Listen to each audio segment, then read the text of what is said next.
এইটো নৱৰাত্ৰিৰ প্ৰথম নিশা।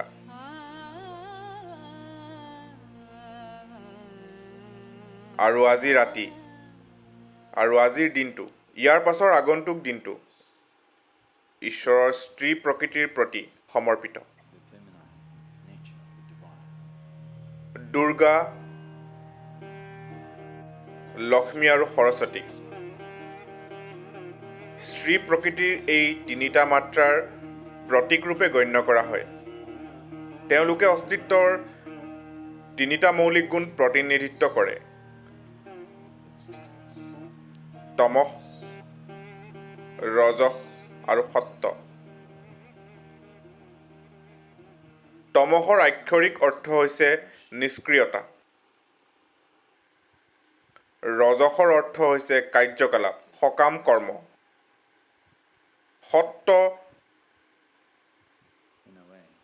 সত্য হৈছে এক প্ৰকাৰে পৰিসীমা ভংগ কৰা, বিলীন হোৱা, গলি যোৱা বা মিলি যোৱা। আমাৰ শৰীৰ নিৰ্মাণ প্ৰক্ৰিয়াৰ লগত অতি গভীৰভাৱে সংযুক্ত তিনিটা মহাকাশীয় বস্তু হ'ল পৃথিৱী, সূৰ্য আৰু চন্দ্ৰ।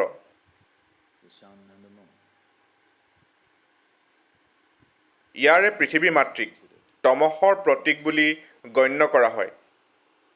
সূৰ্য হৈছে ৰজস, চন্দ্ৰ হৈছে সত্য।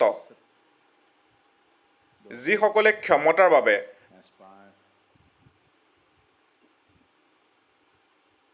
অমৰত্বৰ বাবে, শক্তিৰ বাবে আকাংক্ষা ৰাখে,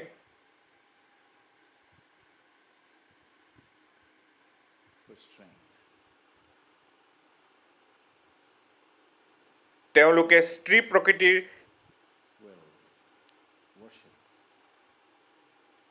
সেই ৰূপক উপাসনা কৰে যাক তমস বুলি কোৱা হয়, যেনে কালী বা পৃথিৱী মাতৃ। যিসকলে সম্পদ, সকাম কৰ্ম, জীৱন আৰু ভৌতিক জগতে আগবঢ়োৱা আন বিভিন্ন উপহাৰ আকাংক্ষা কৰে,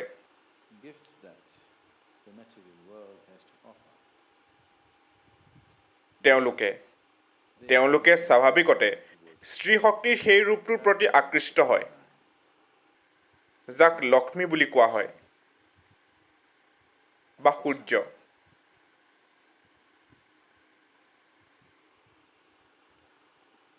যিসকলে জ্ঞান, বোধ, উৎকৃষ্টতা, অমৰত্ব অৰ্থাৎ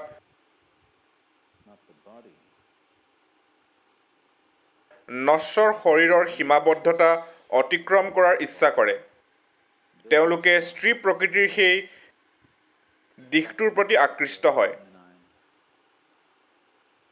যাক সত্য বুলি অভিহিত কৰা হয়। Or Saraswati is the representative of that.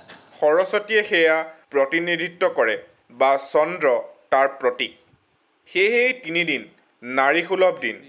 আপোনালোকৰ যিসকলে এই বিষয়ে অৱগত নহয় তেওঁলোকৰ বাবে তমস, ৰজস আৰু সত্ৰৰ তিনিটা মাত্ৰাক এই তিনিটা প্ৰতিনিধিত্ব কৰিবলৈ লিংগ ভৈৰৱীৰ প্ৰাণ প্ৰতিষ্ঠা তিনিটা মৌলিক চক্ৰৰে কৰা হৈছে। তমস হৈছে পৃথিৱীৰ প্ৰকৃতি আৰু আজি তেওঁৰ দিন আৰু তেওঁৱেই জন্মদাত্ৰী মাতৃ।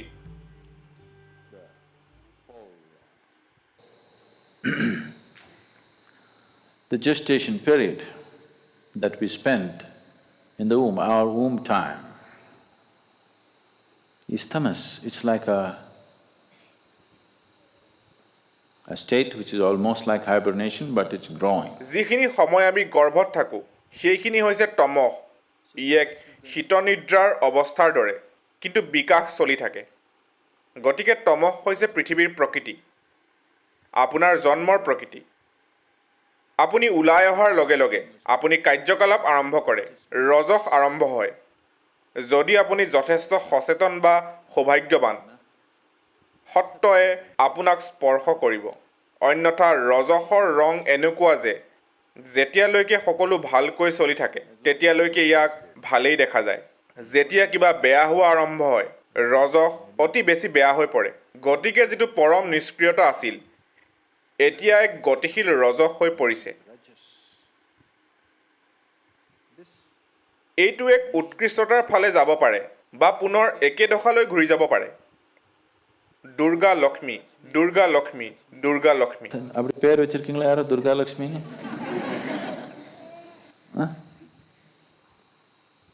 அவர் மூன்றாங்க. দুৰ্গা লক্ষ্মী, দুৰ্গা লক্ষ্মী। সৰস্বতী কেতিয়াও নাহে। ইয়াৰ অৰ্থ হৈছে আপুনি চক্ৰত ঘূৰি আছে। আপুনি জীৱন আৰু মৃত্যু, জীৱন আৰু মৃত্যু, জীৱন আৰু মৃত্যুৰ ফাণ্ডত আছে। উত্তম অৱস্থা এতিয়াও আহিবলৈ বাকী আছে। গতিকে দুয়োটা যিকোনো ধৰণে ঘটিব।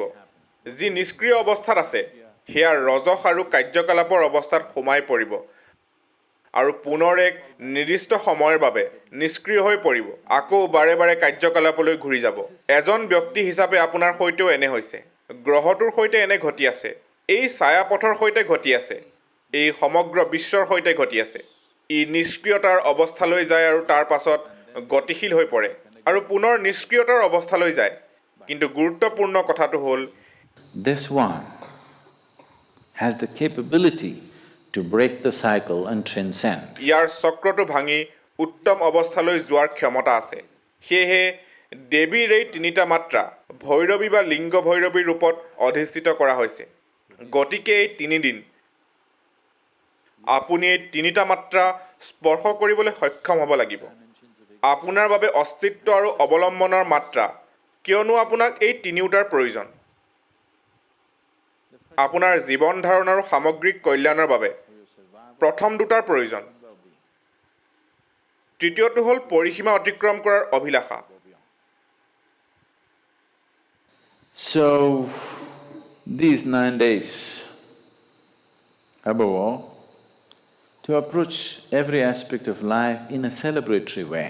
This is most important. সেয়েহে এই 9 দিন সৰ্বোপৰি জীৱনৰ প্ৰতিটো দিশ উদযাপন কৰা এইটো আটাইতকৈ গুৰুত্বপূৰ্ণ। যদি আপুনি সকলোবোৰ উদযাপন কৰে আপুনি জীৱনৰ বিষয়ে গম্ভীৰ নহৈও সম্পূৰ্ণৰূপে জড়িত হ'বলৈ শিকে। এই মুহূৰ্তত বেছিভাগ মানুহৰ সমস্যা হৈছে যদি তেওঁলোকে কিবা বস্তু গুৰুত্বপূৰ্ণ বুলি ভাবে তেন্তে তেওঁলোক ইয়াৰ বিষয়ে খুব বেছি গম্ভীৰ হৈ পৰে। যদি তেওঁলোকে ভাবে যে কিবা এটা গুৰুত্বপূৰ্ণ নহয় তেওঁলোক সেই বিষয়ে শিথিল হৈ পৰে। তেওঁলোকে প্ৰয়োজনীয় সক্ৰিয়তা প্ৰদৰ্শন নকৰে। যদি আপুনি গম্ভীৰ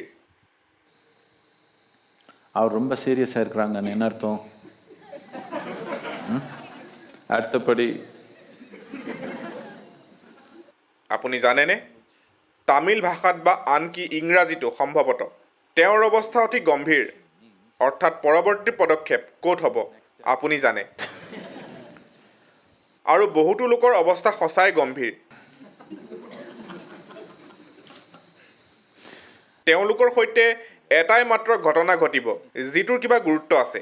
বাকীবোৰে তেওঁলোকক স্পৰ্শ নকৰিব কিয়নো তেওঁলোকে যিটো গুৰুত্বপূৰ্ণ নহয় বুলি ভাবে সেইটোৰ প্ৰতি সক্ৰিয়তা আৰু নিষ্ঠা প্ৰদৰ্শন কৰিবলৈ অক্ষম।